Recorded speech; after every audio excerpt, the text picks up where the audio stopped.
So we're going to get started today, and our topic is going to be life cycle of stars. Since we are going to talk about this and draw this, we are going to use both a left side and a right side of our notebook, because it's normally we would do it on legal paper if you were in class. I'm just going to start on my left side where I will title my page. You will need colors for this activity. You can use matte pencils, but you could also use colored pens or markers, whichever you choose to use. So our title is Life Cycle of Stars. Get my pens here. So Life Cycle of Stars.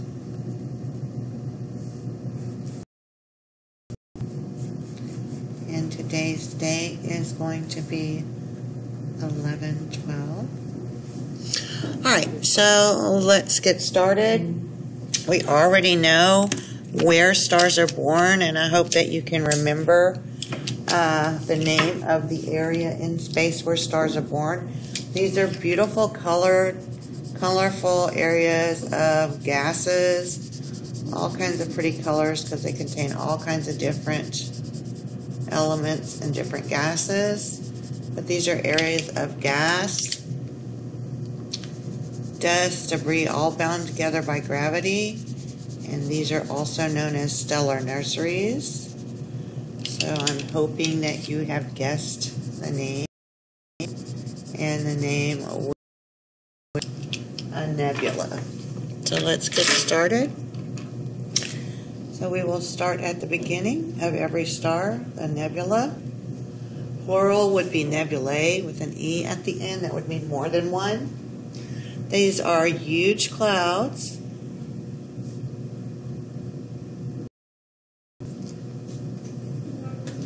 of gases and dust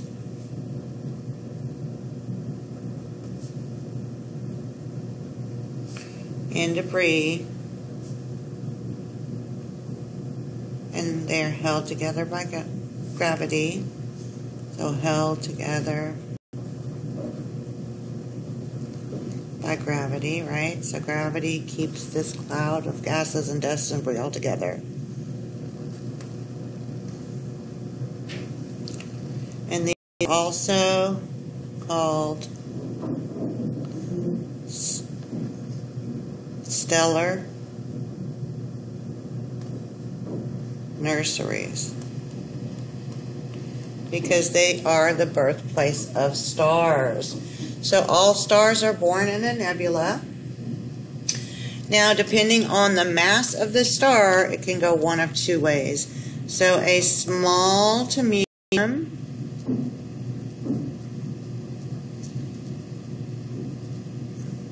size star is going to go one way. So in general, we can call these the low mass stars.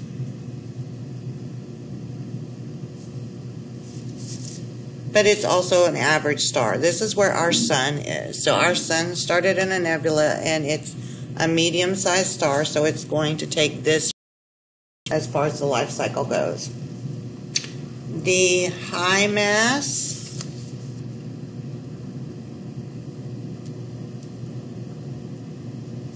or large to whatever, quadruple L, let's say, are going to go a different life cycle. So each of these, based on their mass, goes one route or another. So we're going to start with a low mass star like our sun, or an average size star. The first thing that will happen is it will become what is called a protostar initially, right at the start of when it starts its hydrogen fusion. So this would be an average star like the sun. And the first stage of this is it becomes a protostar.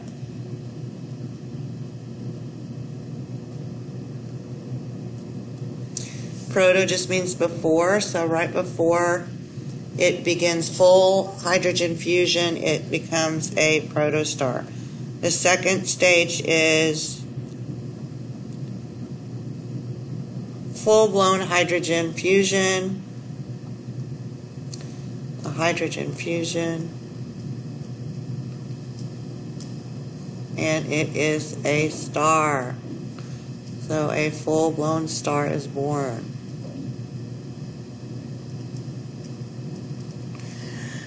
So that's our average size star. A massive star will undergo the same process. The only difference is massive, right? So it's going to do the same thing as an average size star, but it's going to be way bigger. So they both undergo stages 1 and 2. This is just a massive star.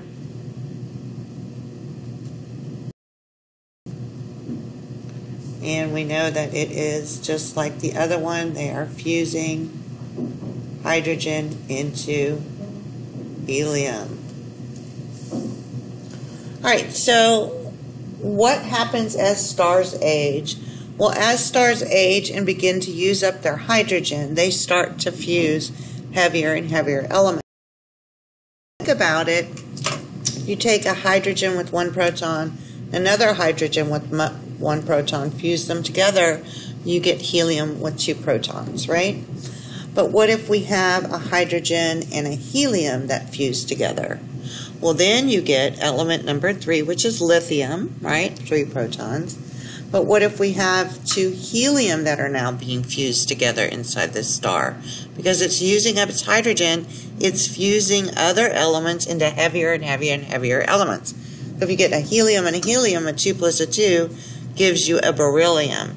So where are elements coming from? All elements originated with stars. So as stars age, they fuse the elements into heavier elements, and that's how we get all these heavy elements on Earth. So sometimes you'll hear astronomers say, we are stardust. We are true stardust. That is the elements we're made of, the elements that everything is made of, actually are formed on stars. So there you go. So what's going to happen? So as a star starts to fuse elements into heavier and heavier elements, it will start to expand. So stars starts to fuse,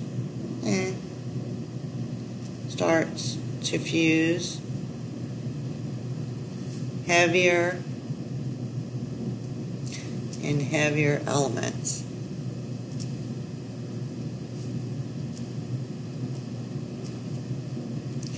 And this is basically the beginning of death, because then it undergoes expansion. Okay, so it starts to fuse heavier elements, which causes, or which leads to expansion. So in 4.8 billion years, our star will begin this process. It will have no more hydrogen in the center. It will continue to fuse heavier and heavier elements, carbon, nitrogen, iron, you name it, all of them. And it will begin to expand like this. This stage in the star, this first stage was a protostar. The second stage is this now is not, or a star, period. Now this is a red giant, because it has expanded. Okay, we call that a red giant star because it has expanded due to the fact that it is fusing heavier and heavier elements. It's dying, basically. This is a dying star.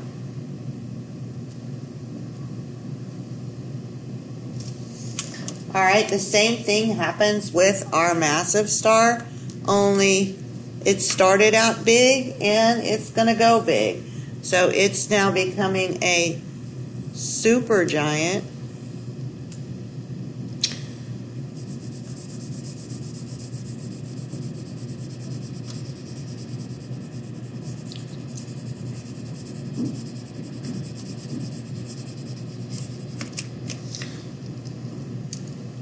So this is a supergiant, but the same on. Okay, here it's running out of hydrogen, beginning to fuse heavier and heavier elements, and that's what leads to it becoming a supergiant. So all hydrogen is exhausted.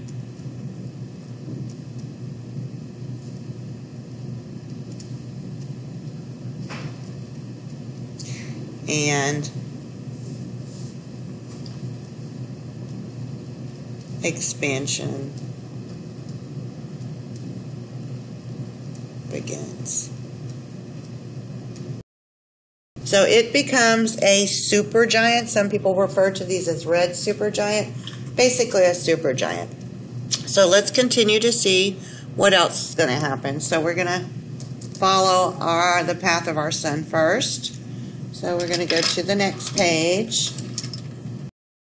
If I went too fast at any time, remember you can pause the video. All right, so red giant star now becomes what is known as a planetary nebula.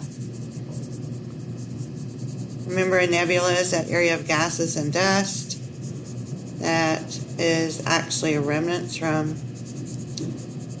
dying stars, and that's what's happening here. That's what's kind of left over. It's called a planetary nebula.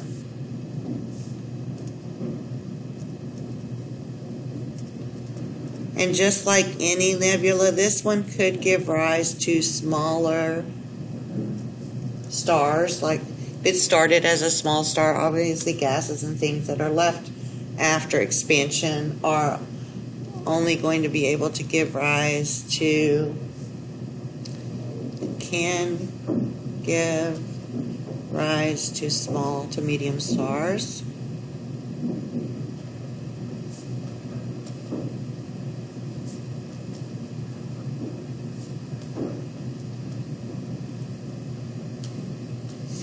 And as our star continues to die away, the end stages are, first end stage is what is known as a very small, whatever's left of our star, small to medium or average sized star like our sun. After it becomes expanded and blew off all its gases into a planetary nebula, what is left of it is called a white dwarf. So this is what will happen to our sun. It will become a white dwarf.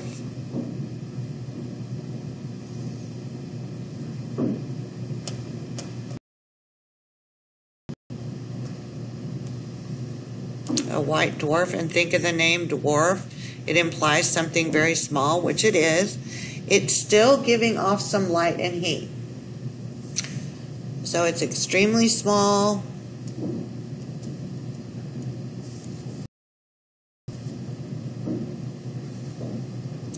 But still, remember the word for giving off? Emitting some light, not a lot, more heat, some light and heat. Once it gets rid of all the energy that it has left to give, the light and the heat, it's extremely dim, but it's still, you can still see it. A white dwarf is extremely dim, but high temperature. So the temperature is more, and that's what makes it white. Remember, we said the colors blue, white were the hottest as far as temperature. So a white dwarf Once it is finished giving off all that heat that it has left inside it, it becomes known as something you can no longer see at all, a black dwarf. So you can't see this at all anymore. On out of sight, the only reason we know that black dwarfs exist is because we do detect their gravitational forces. So this is the path from start to finish of a star the size of ours or smaller. So ultimately, a black dwarf. See what happens to stars that began as high mass stars, large, extra large, these massive stars. Once they undergo expansion, they begin dying off. They become those supergiant stars. And then after a supergiant star, we have an extreme explosion. I'm pretty sure some of you have heard of this explosion before. And but I can't. But I know some of you know that this would be what kind of explosion. And like I said, I know you're saying it, a supernova explosion. If you were thinking supernova, you're absolutely right. So this is what happens after these expanding giant stars have expanded as it goes. Then we have a supernova explosion.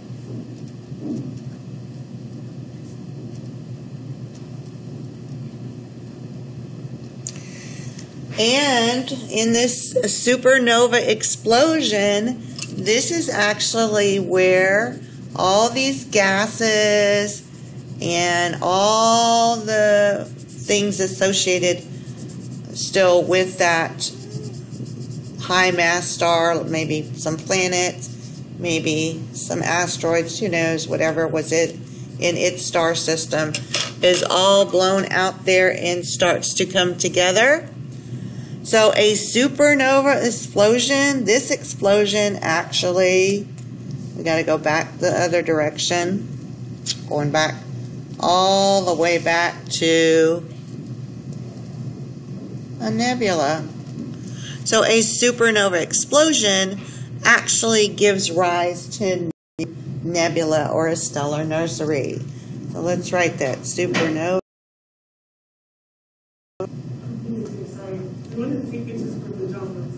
Supernova explosion gives rise to a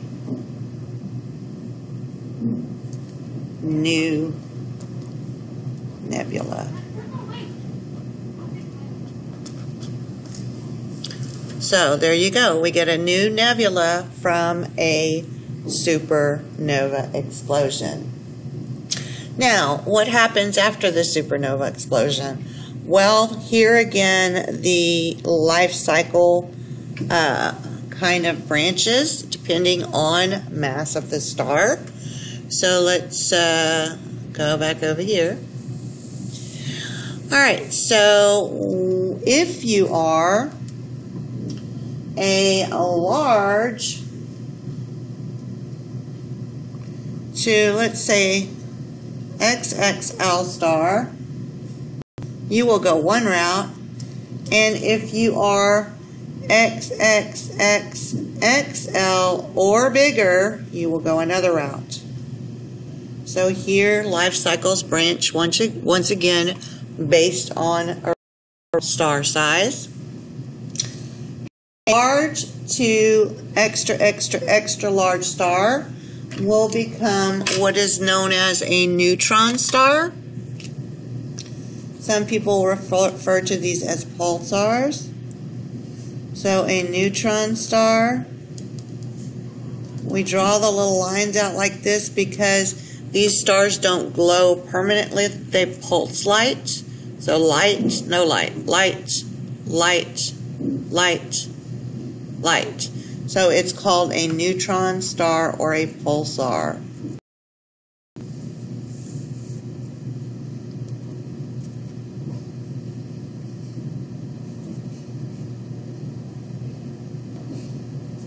Pulsar is easy to remember because we can remember it by it pulsing light. So that's what will happen to those large to triple large stars. Whereas the largest of the largest stars, and I know some of you are already guessing what happens here, and you are absolutely right, they will collapse onto themselves into a rather dense dark area. No light can escape them.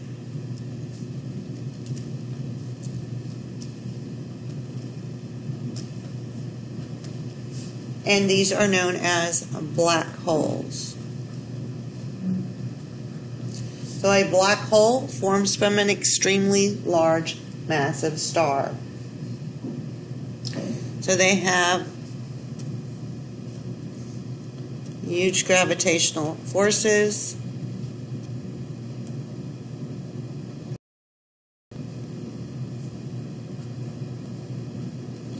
From which no light can escape. Well, nothing can escape, not even light.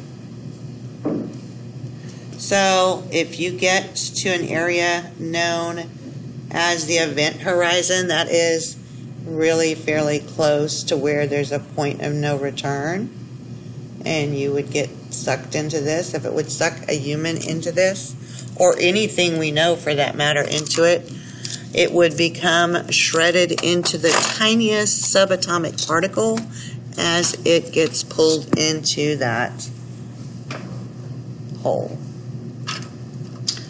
All right, so this is what is known as the life cycle of stars. And this is what you will use today to complete the life cycle of stars stations. So we have drawn them. I hope everyone has this drawn because you will need it to do your work. The next thing that you is you will complete the life cycle of star stations that has been placed. It's a slideshow. It'll allow you to make a copy. It is in our Google Classroom under classwork for today. So you will do the life cycle of star stations. Your answers will go on to a Google form. Please make sure you use the Google form to answer the questions. If you look at the stations, I've actually deleted one station. It had a third with a crossword puzzle. That was not necessary. So I took that out. I think everything else you will be able to complete. So let's look at what we have. Similar to the last time, the last stations lab we did with components of the universe asked you to interpret the data table, and it has questions that correspond to that. The next thing it will ask you to do is organize information. So you're basically using our diagram that we just drew to create a flow map of what happens in the life cycle of stars. Pretty simple, should be, if you followed along with the life cycle of stars diagram. Following that, you will organize certain information. You will use your vocabulary at stations 4 to figure out what the answer choices are. And at station 5, you will write some of the things you know about stars. And then last but not least, you will be doing a brain pop, watch it, and answering the questions to those. That is your assignment for today. I'm sorry I'm out. I'm not well. I have a stomach virus, so I probably will not see you until next Tuesday. For those of you that have any questions, please email me and let me know if you have any questions about our lesson today, life cycle of a star, or if you have any other questions for me. So once again, you'll do the life cycle of a star draw with me. Then you will complete your life cycle of star stations, and you will answer all the questions on the Google form provided. All have a sweet weekend. I'll talk to you then. Bye-bye.